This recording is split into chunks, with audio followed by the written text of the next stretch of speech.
दोस्तों, क्या आप जानते हैं कि एक ऐसा इंसान भी इस दुनिया में हुआ है जो जिंदा तो था लेकिन उसका दिल धड़कता नहीं था। या फिर ये कि जब कार तो पेट्रोल और डीजल दोनों वर्जन्स में आती है तो फिर हमें सिर्फ पेट्रोल से चलने वाली बाइक से क्यों दिखती हैं? अच्छा, क्या ये जानते हैं कि दलदल में फंसना कैसा होता है और इससे कैसे निकलते हैं? नहीं भी जानते तो जुड़े रहे मेरे साथ अगले कुछ मिनटों के लिए, क्योंकि इन सवालों के जवाब के साथ साथ और भी ढेर सारी इन्फॉर्मेशन के साथ आ गया हूँ मैं आपको करने एक बार फिर फैक्टिफाई। तो ठूस लीजिए अपने नाजुक कानों में उन चाइनीज मेड इंडियन हेडफोन्स को। बिना किसी भी देरी के शुरू करते हैं आज का ये इनक्रेडिबल और ऑसम सफर। Factify, facts on your face. Fact number 1। दोस्तों, क्या आप भी कई और लोगों की तरह यही मानते हैं कि दलदल में फंस जाने पर आप जमीन में दस जाते हैं और मदद ना मिलने की सूरत में ये आपको निगल भी सकता है? अगर हाँ, तो आपको बता दूं कि ऐसा सिर्फ फिल्मों में होता है, क्योंकि दलदल या फिर जिसे अंग्रेजी में क्विकसैंड कहते हैं, ये तब बनता है जब किसी जगह रेत में पानी की मात्रा बहुत ज्यादा हो जाती है। ये नमी रेत के कणों को आपस में टिके नहीं रहने देती और इसीलिए ऊपर खड़े होने पर आप नीचे की ओर धंसने लगते हैं। हालांकि इसकी सतह ऊपर से देखने पर आपको सॉलिड लगेगी, लेकिन असल में ऐसी होती नहीं है। दोस्तों, अगर आप भी कभी दलदल में गिर जाएं, तो चिंता ना करें, क्योंकि ये आपको पूरी तरह से नहीं निगलने वाला और इससे निकलना भी उतना मुश्किल नहीं होता जितना हमें फिल्मों में दिखाया जाता है। शायद ही कभी ये दलदल कुछ फीट से ज्यादा गहरे होते हैं, तो वहीं किसी ज्यादा गहराई वाले दलदल में भी आप अपनी कमर से ज्यादा नहीं डूब सकते, क्योंकि ह्यूमन बॉडी की डेंसिटी क्विकसैंड यानी कि दलदल से कम होती है। जहां क्विकसैंड की डेंसिटी लगभग 2 ग्राम प्रति मिलीलीटर होती है, वहीं ह्यूमन बॉडी की डेंसिटी सिर्फ 1 ग्राम प्रति मिलीलीटर होती है। इसी कारण दोस्तों, ये मुमकिन ही नहीं है कि आप दलदल में पूरा डूब जाएं। हाँ, फंसने पर किसी लकड़ी वगैरह की मदद से आप इससे बाहर निकल सकते हैं। आप इस बारे में पहले क्या सोचते थे, नीचे कमेंट करके मुझे बताना। और अगर आज कुछ भी नया सीखने को मिले तो इस वीडियो को लाइक किए बिना मत जाना। Fact number 2। दोस्तों, हम रोजमर्रा की जिंदगी में पेट्रोल और डीजल दोनों से चलने वाली गाड़ियां तो देखते हैं, लेकिन जब बात आती है बाइक्स की तो सभी की सभी बाइक्स पेट्रोल से ही चलती हैं। डीजल की कोई बाइक शायद ही आपने कभी देखी हो। हाँ, डीजल से चलने वाली पुरानी रॉयल इनफील्ड के किस्से आपने जरूर सुने होंगे, लेकिन क्या कभी आपने ये सोचा है कि डीजल से चलने वाली बाइक्स क्यों नहीं होती?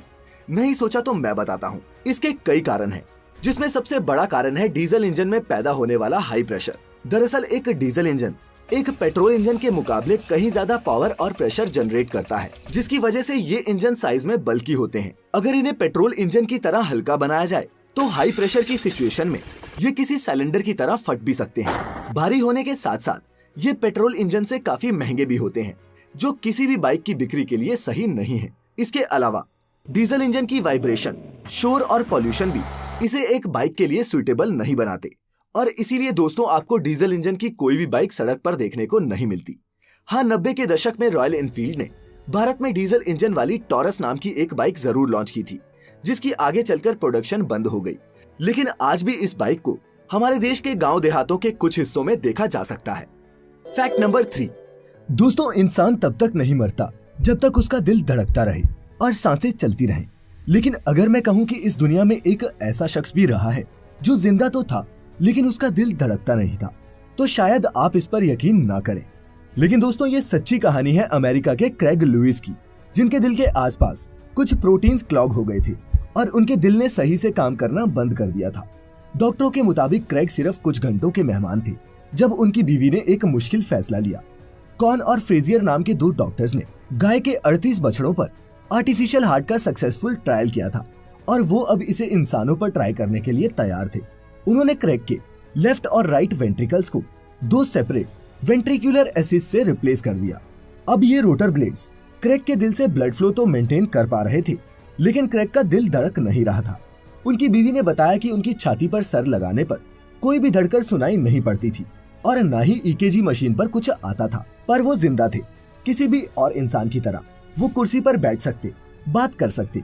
हालांकि शुरुआती रिकवरी के बाद क्रेग की बीमारी किडनी और फिर लिवर तक पहुंच गई, जिसके बाद क्रेग बिना किसी पल्स के 1 महीने से ज्यादा जिंदा तो रहे, लेकिन फिर उनकी ऑर्गन्स ने जवाब दे दिया और उनकी हॉस्पिटल में मौत हो गई। Fact number 4। पिछले एपिसोड का क्रिकेट फैक्ट दोस्तों आप सभी ने बहुत पसंद किया, इसीलिए आपके लिए आज भी मैं लेकर आया हूँ क्रिकेट की दुनिया में बिकने वाले सबसे महंगे बैट की कहानी।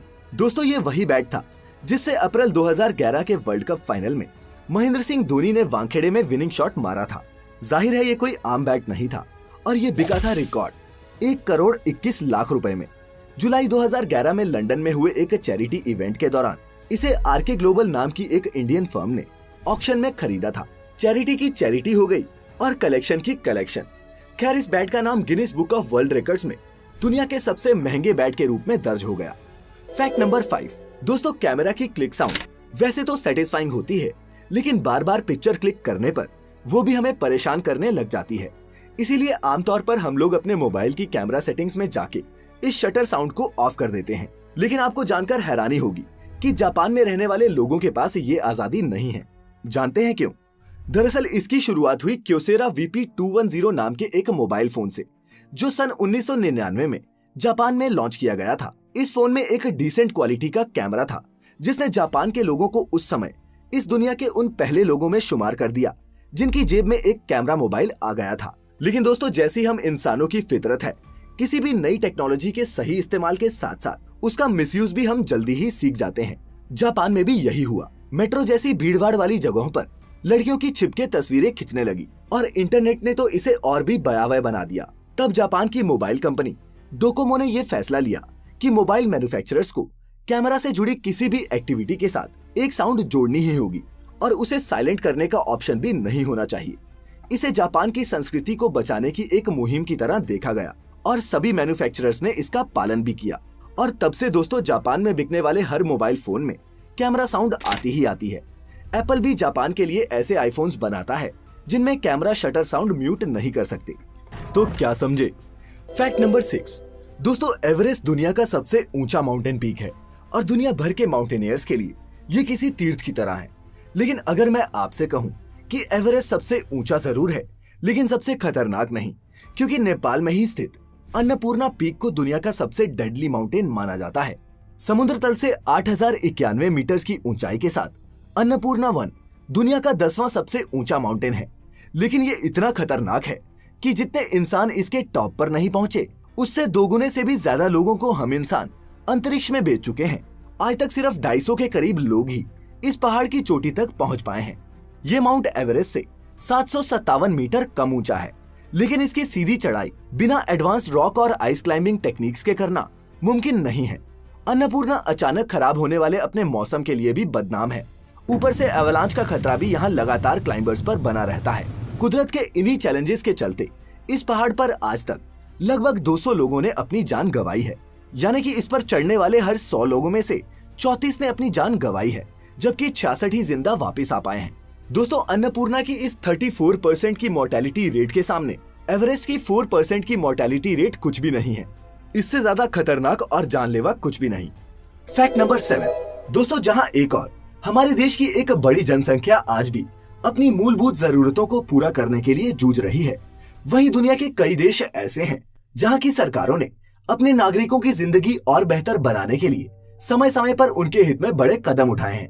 आज मैं यहाँ बात कर रहा हूँ ताइवान की, जो वैसे तो अपने पॉलिटिकल स्टेटस को लेकर कंट्रोवर्सी में रहा है, लेकिन केरला के आकार के इस द्वीप में डेवलपमेंट की लहर जो एक बार चली, उसने इसे दुनिया का एक मेजर टेक पावर बना दिया।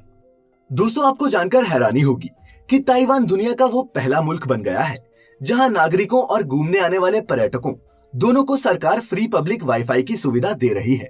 2011 में आई ताइवान नाम से शुरू हुए इस प्रोजेक्ट के तहत इस छोटे से द्वीप पर 4,500 से भी ज्यादा हॉटस्पॉट्स लगाए गए हैं, जिनका इस्तेमाल कोई भी अपने लोकल मोबाइल नंबर से रजिस्टर करके कर सकता है और इंटरनेट चला सकता है, और वो भी 1 MBPS की दांसू स्पीड पर। है ना कमाल? फैक्ट नंबर 8 दोस्तों, मूवी की शुरुआत में पर्दे पर दिखने वाले सर्टिफिकेट को हम सब ने देखा है, लेकिन क्या कभी आपने सोचा है कि फिल्म में ये दिखाते क्यों हैं? या फिर इन साइंस का मतलब क्या होता है? नहीं तो अभी बताता हूँ। दोस्तों, हर फिल्म को मिलने वाला ये सर्टिफिकेट हमारे देश का सेंसर बोर्ड देता है, जिसका पूरा नाम है central board of film certification. माने कि IB इंडस्ट्री के अंतर्गत काम करने वाला ये सेंसर बोर्ड ये तय करता है कि जनता को टीवी और थिएटर में क्या दिखाया जा सकता है और क्या नहीं। किसी भी फिल्म को रिलीज से पहले सेंसर बोर्ड से ये सर्टिफिकेट लेना ही पड़ता है, जिसे फिल्म की शुरुआत के कुछ सेकंड्स के लिए दिखाना जरूरी होता है।